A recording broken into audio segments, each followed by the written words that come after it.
Video. Say guys for the people. Yeah, guys, longest time ever. Takambotsvaka break chipeta zvimwe zvinhuwo zvasvika behind the scenes wawati saka muzora nhasi ndo patiri kutanga kudzosera futi mavhidiyo chikuratidza kuti tava papi neimba yedu yekwaSerima takatosvikawo nezuro asi takabva tauyana naWashy nedzimwe timu dzakazotibatsira zvakare basa saka panapa ndo patatanga kushanda nhasi Mwari we right saka apa guys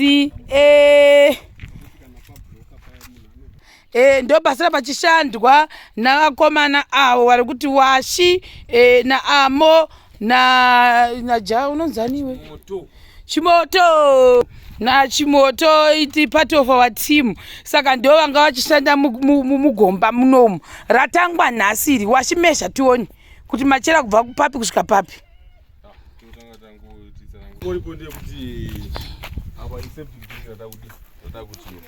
so tachera 6 meters from Imba anova mastandards septic tank rinenge richichero so richange richiita richichero riri papaipi achachaziswa achibva noku uye achipinda inlet yacho change ichiuya panapa then pamusoro rakakura 2 meters 246 nditi pamusoro kudai then length yacho yakakura 3 meters so panapa ndo pataita inlet yedu samwe here chazovakirira pakati petuo chichonzi inlet but pipe inobva nesiwa kubva kumain house ichidisajira panapa then kunoku ndokuchaita outlet yacho pipe ichange ichibudisa siwa kubva mukati meseptic tank ichibudisa kuenda kupi mvura neyakubudisa mvura neendepi mvura inenge yakudiswa kusoka wei saka pachachekwa futi kudai inoenda kusoka wei neichienda kusaidwa so nyaya ipo ndeyekuti mvura haifani kuti mvura yakazara museptic tank haifani kubloka pipe inobva nemvura uku inofanira kunge ichingoti ine chingorasa yega ichiendesa uchisoka wei so nawo inongoripo cheta so apa pasofa I think tachera chi 1.3 5 2.6 meters yedu. Septic tank itosa ma standards medium density yacho. Of course vedu is a small house but I am zara. Sasa kwedu redo kwakadzikira. So ndokune lower gradient yedu saka ine chingosvipa mvura yega yashandisa kuzasi. So basa rakira richikwana asi. Asipashirwa. All right. Then Tanzania. Right. Saka toya kuno kwande chibaba. Uyazve vanga vari kuroofing. Mukuti sodere ndozvireka. Paise. Touya kuno ku main house. Toya apapa. Taurai tiwe. Ndofunga murunguona sister Sheruti. Takwera tichiisa ngavoti mapuranga edu eroofing. Ndikati matrusses asiriwo mapuranga eroofing. Saka zvichireva kuti zvamuri kuona zvese funga chatangosarigwa nacho angove matouches Matanda apera. Anonzi machi? Apera saka ndipasara zvamuri kuona izvandira pasara kubayira rinobva apa richinobata kupi Puranga. Rinobata apa Saka riri rakareba. Ringi rakareba ndo zvimwe nemukati futi Mutu. wanda rasara futi rinobaya chapai pakati pedu ipapo ndo futi same nemabedroom asi kumatoilet kune kanenge kaspace kadika kunga dima support kuya apa ndo one main rasara chete nemukati mubedroom spare bedroom asi chedu chakazobuda apa zvireva kuti roofing yedu mangwana inogona kuti ichidika kwanisa yapera matakatarisha namangwana. Ndikumbota tatagara tisingauyi kuzoona saka tikumboona kuti makazodii mukazodii because you're panting.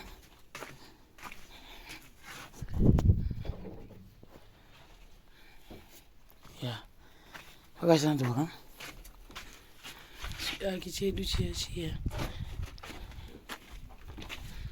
Right. Modi kwapa papa mangu matanda epakati apa.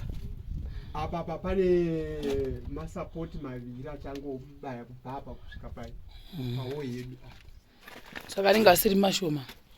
Aiwa anenge asiri mashoma. Apa pane hwana pane mamwe achauya.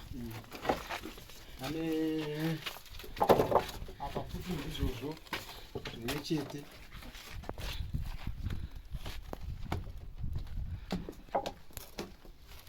Saka kana tadaro tatopedza topinda toilet apedza rufu takuda kutotanga kutoti vanhu ngavakasire kutouya pakutotanga kutongengwa yekera pakutanga kutoiswa magetsi. Exactly.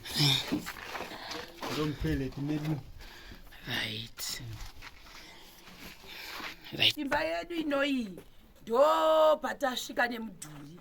Saka like I said, I wasn't around. Pane zvatachimbotowo zvimwe zvatachimbojingisa. Saka imba yedu haisi kuiswa ceiling. Iri kungoitwa zvekungorufiwa ndo panobva paperera sarungano. Asi zvambokuona kuti mumba medu munomu mune matoilets, mune mashawa, mune chichi. Then kune something chazongoita emergency chanzi chingoedhegwa. Saka ndo chatazoti ati alright tiona kuti tocompromise sei nekuti chachisiri part of our plan. Muchazongokaonawo kanhu kachoni kuti vamwe vanozoti mazofambisa sei chinhu ichocho chabuda sei. You were not supposed to do it like that. It was just a request yangu kuti watokumbira kuti patwe chinhu ichocho although changa chisi part of the plan but tangozocompromise. Then tichiri ipapo zvakare panapa imba yedu tingoti chinhu chega chisipo chisina kuiswa panapa ceiling.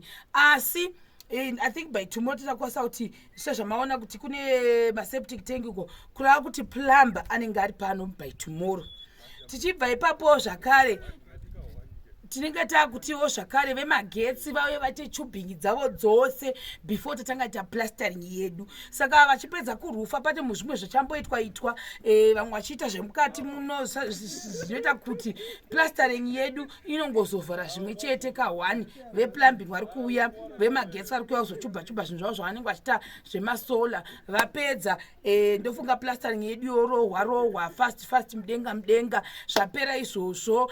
Tine magrupu akasiyana achauya kuchauya mafitted zvakare vachanga vachiita kuchauya zvakare matiles kuchazopendwa kuchazodii. Saka I think grupu redu raleader zvinhu zvakawanda kabva kubuilding tikaita iyo maplumber tikaita zvedu kuti magetsi anga aripo totasiya pasi kwamatiles totati papendwe zvakare zvinova zvinhu zvakanaka ine mairi ichokwadi ichocho sister Sheri. mukuhwa sei makuda kupedza makuda kuenda kumba mufaro watinawo wakanyanyisa ende mufaro watinawo ndewekuti basa redu riri kufamba zvakanaka pasina chiri kunetsa. Ndingangoona kwamuri kuita nemadziro achona nemakuriro awo nenguva yachona yawanzi waakunopera ka ndofunga nyange vari munharaunda chaicha vari ngoshamisika kuti imba yatopera kai zvichireva kuti tiri kufara zvisingaiti kuti takukwanisa kupedza and then iwo tomanyirawo pane zvimwe nekuti hatingamiririwo ipo pano paimba iyo ipi iyo inoyi.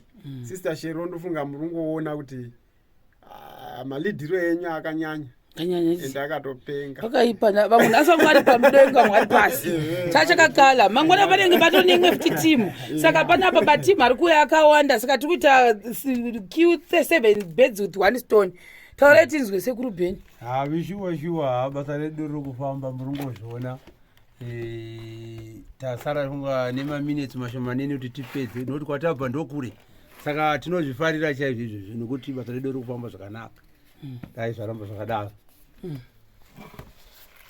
Shuwa basa redu riri kufamba chaizvo totofara kuti tombodzokera kumba tindewo pane rimwe basa.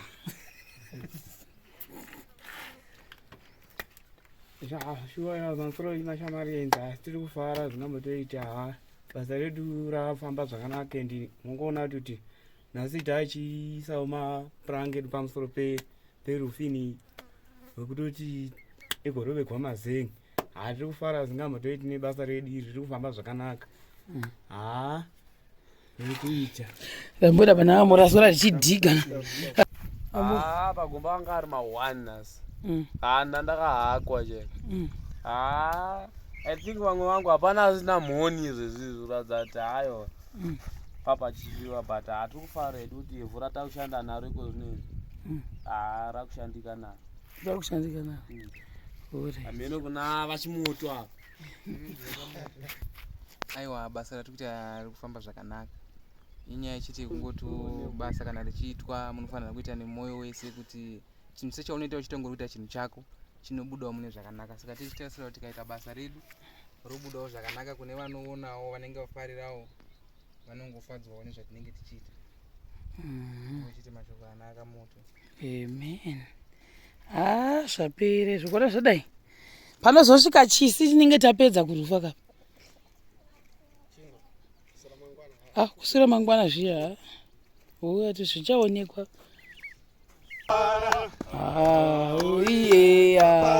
Ndoimba ndorangari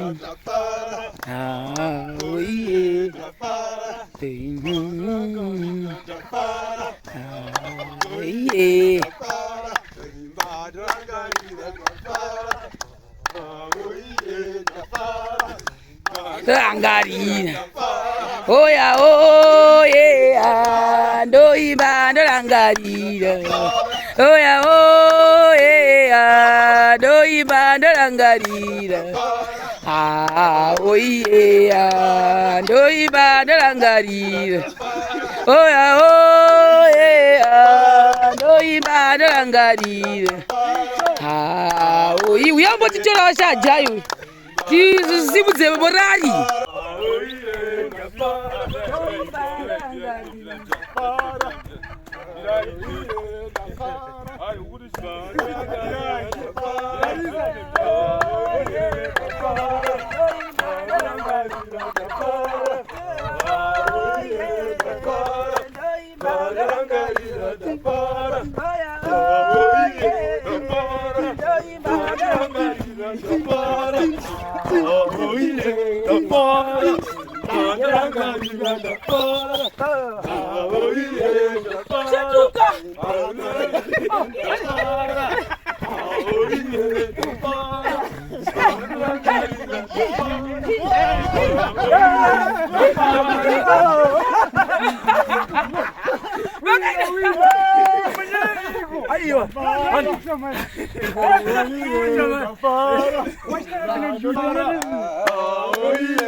Highway.